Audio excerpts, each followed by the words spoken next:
വചനവീഥിയിലൂടെ father ജെ.ബി. Puthur. വിശുദ്ധ ലൂക്കാ രചിച്ച നമ്മുടെ കർത്താവ് യേശുമിശിഹായുടെ പരിശുദ്ധ സുവിശേഷം. അധ്യായം 22 1 മുതൽ 6 വരെയുള്ള വാക്യങ്ങൾ. യേശുവിനെ വധിക്കാൻ ഗൂഢാലോചന. പെസഹ എന്ന് വിളിക്കപ്പെടുന്ന പുളിപ്പില്ലാത്ത അപ്പത്തിന്റെ തിരുനാൾ അടുത്തു. പുരോഹിതന്മാരും നിയമജ്ഞരും അവനെ എങ്ങനെ വധിക്കാമെന്ന് അന്വേഷിച്ചുകൊണ്ടിരുന്നു. പക്ഷേ അവർ ജനങ്ങളെ ഭയപ്പെട്ടു.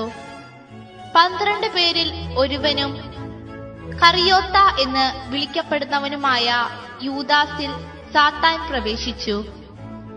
അവൻ പുരോഹിത പ്രമുഖന്മാരെയും സേനാധിപന്മാരെയും സമീപിച്ച് എങ്ങനെയാണ് യേശുവിനെ അവർക്ക് ഒറ്റിക്കൊടുക്കേണ്ടതെന്ന് ആലോചിച്ചു.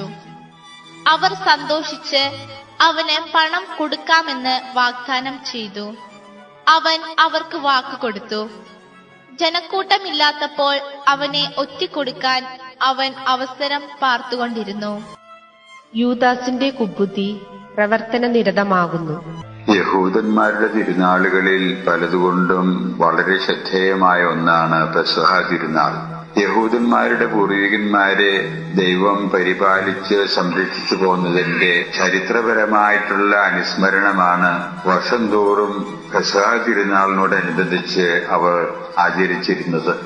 ഇതിനോടകം പുരോഹിത ശ്രേഷ്ഠരുടെയും സമൂഹത്തിലെ പ്രമാണിമാരുടെയും കണ്ണിലെ കരടായി യേശു മാറിക്കഴിഞ്ഞിരുന്നു.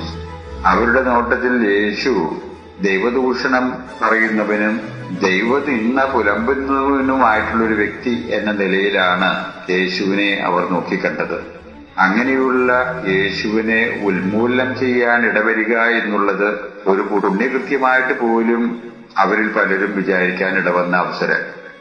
ഈ അടുത്തു വരുന്ന പെസഹ തിരുനാളിൽ തന്നെ അതിന് വേണ്ടത് ചെയ്താലോ എന്ന ഒരു നിഗമനം അവരിൽ പ്രബല വിഭാഗത്തിന്റെ മനസ്സിൽ തോന്നി. ആ അവസരത്തിൽ മറ്റൊരു വിഭാഗത്തിന് ഭിന്നമായ ഒരു അഭിപ്രായം വന്നു. പെസഹ തിരുനാളിനോടനുബന്ധിച്ച് ഒരുപാട് ജനങ്ങൾ വന്നുകൂടാനിടവരും. ജനങ്ങളുടെ നല്ലൊരു ഭാഗം യേശുവിന് അനുകൂലമായിട്ട് പ്രതികരിക്കുന്ന ആളുകളാണ്. അതുകൊണ്ട് ആ സമയത്ത് യേശുവിനെ ബന്ധിക്കാനും വധിക്കാനുള്ള ശ്രമം ഉപേക്ഷിക്കുന്നതായിരിക്കും നല്ലത്. അല്ലെങ്കിൽ ജനങ്ങളുടെ പ്രതിഷേധം നാം ഏറ്റുവാങ്ങേണ്ടി വരും എന്ന ഒരു അഭിപ്രായവും അവരുടെ ഇടയിൽ പൊങ്ങി വന്നു. ഇങ്ങനെ ഭിന്നാഭിപ്രായങ്ങളിൽ എന്ത് ചെയ്യണമെന്നറിയാതെ അവർ കുഴങ്ങിയിരിക്കുന്ന അവസരത്തിലാണ് യേശുവിന്റെ ശിഷ്യന്മാരിൽ ഒരുവനായ യൂദാസ് കറിയയ്ക്ക് ഒരു കുബുദ്ധി മനസ്സിൽ തോന്നുന്നത്. ആ കുബുദ്ധി സുവിശേഷകനായ ലൂക്ക നമ്മോടായിട്ട് പറഞ്ഞു വരുന്നു, പിശാചിന്റെ പ്രവർത്തനത്തിന്റെ ഫലമായിട്ടാണ് അവനിൽ ആ സമയത്ത് അതുണ്ടായതെന്ന്. യൂദാസ് ആ കുബുദ്ധിയുമായിട്ട് പുരോഹിതന്മാരെയും പട്ടാളത്തിലെ ഉത്തരവാദിത്തപ്പെട്ടവരെയും ജനപ്രതിനിധികളെയും ചെന്നു കാണുന്നു. അവർ യേശുവിനെ വധിക്കുന്നതിനുള്ള ഗൂഢാലോചനയിൽ ഏർപ്പെട്ടുകൊണ്ടിരുന്ന സമയമായിരുന്നു അത്. അവരെ സംബന്ധിച്ചിടത്തോളം യൂദാസ് സന്തോഷകരമായൊരു വാർത്തയാണ് കൊണ്ടുചെന്നത്.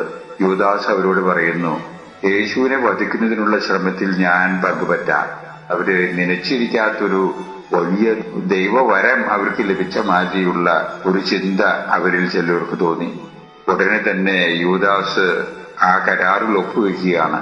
യൂദാസ് ആവശ്യപ്പെട്ട പണം അവർ സന്തോഷത്തോടു കൂടി യൂദാസിന് കൊടുക്കുന്നു. യൂദാസ് തന്റെ ഗുരുവും നാഥനുമായിട്ടുള്ള യേശുക്രിസ്തുവിനെ ഒറ്റുകൊടുക്കുന്നതിനുള്ള തക്കവും തരവും നോക്കി ഉള്ള പരിപാടിയിലേക്ക് നീങ്ങിക്കൊണ്ടിരിക്കുകയാണ്. മനുഷ്യന്റെ മൃഗീയമായ വാസനയുടെ താൽക്കാലികമായ വിജയം എന്നല്ലാതെ എന്ത് നാം അതിന്റെ പേര് ചൊല്ലി വിളിക്കും?